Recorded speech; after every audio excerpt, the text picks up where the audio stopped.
Hey, it's day 128.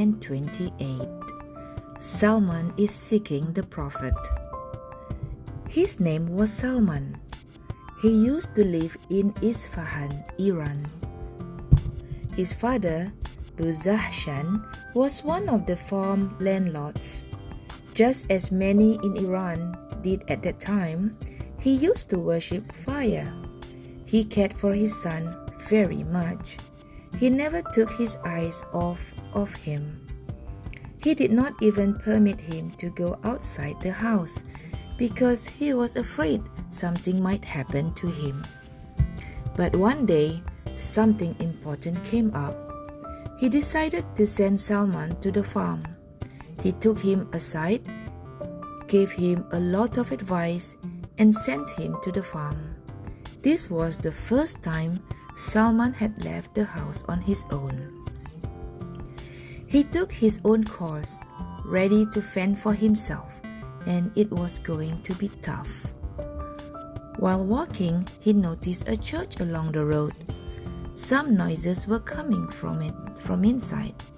He was curious about what they were doing inside, so he quietly entered without making a single sound. Here, people were worshipping not fire, but Allah. Salman liked this very much. He said to himself, "This must be a very beautiful religion."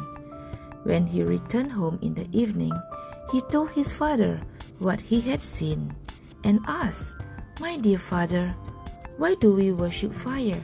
Since Allah is the one who created fire, aren't we supposed to worship Allah Himself?"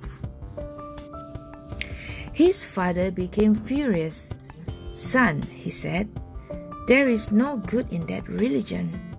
Your ancestors' religions are better." But Salman was not convinced. He continued to ask his father more questions. In fact, he asked many questions. Salman's father became rather worried. He was afraid that Salman was going to stop worshipping fire. He chained his feet to a pillar at home. Thus, he stopped him from going to the church. Obeying his father's order, Salman stayed in front of the fire the whole day. He was a very smart boy. He knew it didn't make sense for his father and everybody else in the country to worship fire. He secretly sent word to the church to tell them he was going to join the first caravan that was leaving. He learned that a caravan would soon be going to Damascus. Not long after that, he succeeded in untying the chains and joined the caravan. After arriving in Damascus, he stayed with a number of priests. Priests were the special teachers who taught people about Christianity and how to worship. He learned something new from each one of them. The last priest Salman stayed took him aside and said, "My son, the time is approaching. Very soon, the last prophet will come. He will arise in the land of the Arabs. He will migrate to a place between two hills with many palm trees. He will take gifts but not charity. The seal of prophethood is on his back. If you are able to go there, don't wait, just go." It was as if Salman's heart was afire, but some bad people captured Salman before he could reach the land of the Arabs. They sold him to a Jewish person as a slave.